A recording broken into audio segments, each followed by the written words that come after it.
అయిపోయింది కానీ ఆయన తెలీదా? ముహూర్తం పెట్టింది ఆయనే కదా, ఆయనకి తెలీదా? ఇది చూసి మనవాడు నేర్చుకొని ఈ ఓవర్ యాక్షన్ చేసేవాళ్ళు చాలా మంది ఉంటారు. అలాగే వీళ్ళని వాళ్ళ ఫోటోగ్రాఫర్లు తిట్టేవాడు కొంతమంది ఉన్నారు. అయ్యగారు వైడు తిరిగి అయ్యగారులను తిట్టేటువంటి సందర్భాలు కనబడుతూ ఉన్నాయి. కాబట్టి తప్పు ఎక్కడ ఉంది అంటే పెళ్లి పెద్దల దగ్గర ఉంది. వాళ్ళు కార్యక్రమం సజావుగా జరిగేటట్టుగా చూసుకోవాలి. అటువంటిది ఆ జాగ్రత్త పడితే మన దాంపత్య జీవితాలు అన్ని సక్రమంగానే ఉంటాయి. ఏ గొడవ లేకుండా ప్రశాంతంగా జరుగుతుంది. మనం చూసుకోవాలన్నమాట.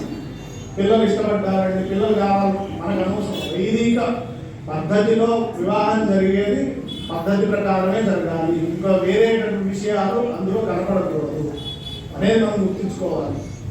అటువంటి స్వామివారి వివాహ మహోత్సవంలో భాగంగా ఇప్పుడు మహాసంకల్పం అనేది చెప్పడం జరుగుతుంది. ఈ మహాసంకల్పంలో అనేటటువంటిది ఎప్పుడు చెప్తారు? వివాహంలో చెప్తారు. అలాగే ఏదైనా మహాకృతులు జరిగే సమయంలో మాత్రమే ఈ మహాసంకల్పం అనేది చెప్తారు. పుట్టినరోజులో మామూలు తిరిగా నక్షత్రాలు చెప్పేస్తాం. సృష్టిలో మనం ఎక్కడ ఉన్నాం, ఏ సమయంలో ఉన్నాం అనేటటువంటిది ఇందులో చెప్పబడుతుంది అన్నమాట. అటువంటి సమయాన్ని విశేషాన్ని చెప్పడం జరుగుతుంది. ఏముంది వాళ్ళ కొత్త కన్యాం సారంగం సాధ్యం శ్రీ రాజమేధసే ప్రేతవాం ప్రేతాం ధర్మగామ అపంతయే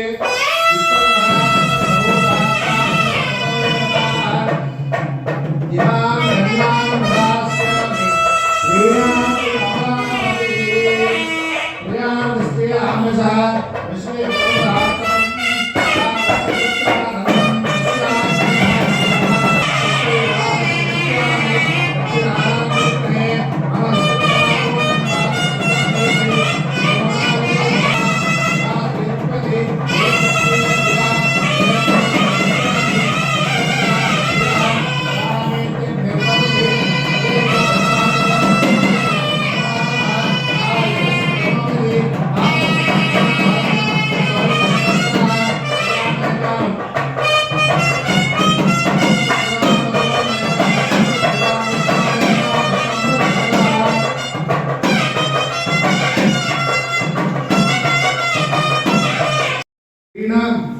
జన్మ జన్మని సువాసిని జన్మ ప్రాప్త్యర్థం దేవ్యోః మాంగళ్య ధారణం ఆచార్యుకేణ వయం కారయిష్యే.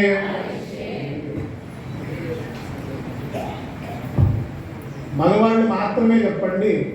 సర్వేషాం బ్రాహ్మణానాం అహరహ అనుష్ఠాన లోప దోష పరిహారార్థం శ్రీ జగజ్జనకస్య ద్వితీయ యజ్ఞోపవీత ధారణం ఆచార్యముఖేన వయం కారయిష్యే.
యాజ్ఞిక స్వామి, ఆచార్య స్వామి అని పేరు.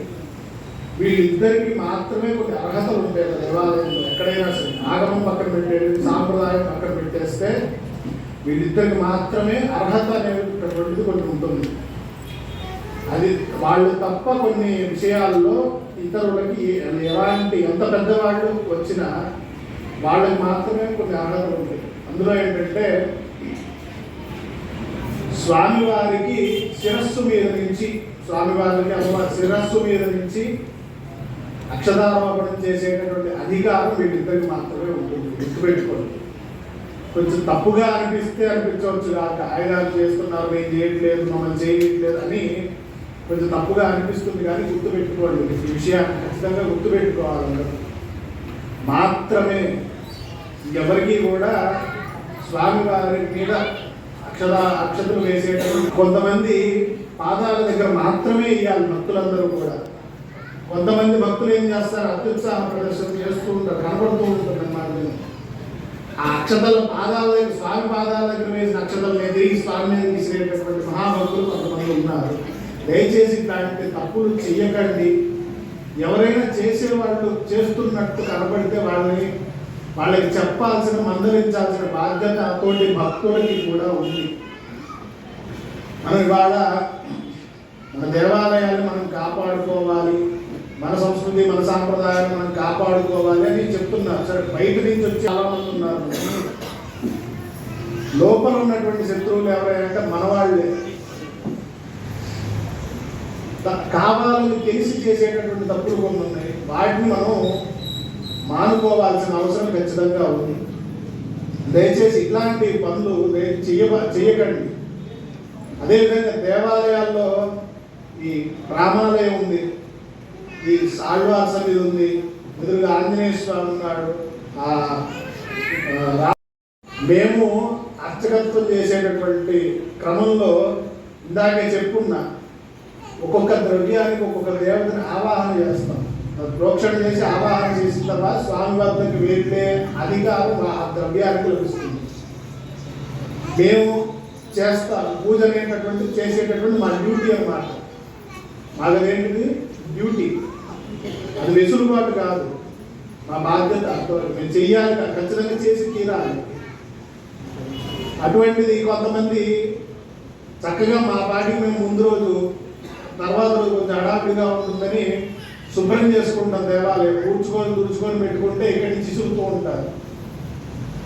తెల్లారేసరికి అవి ఇంకా భయంకరంగా తయారయ్యి కాలు కూడా పెట్టడానికి ఇబ్బందిగా ఉండేటువంటి పరిస్థితిలో సన్నిధులు చూడాల్సినటువంటి పరిస్థితి ఏర్పడుతుంది. ఏంటంటే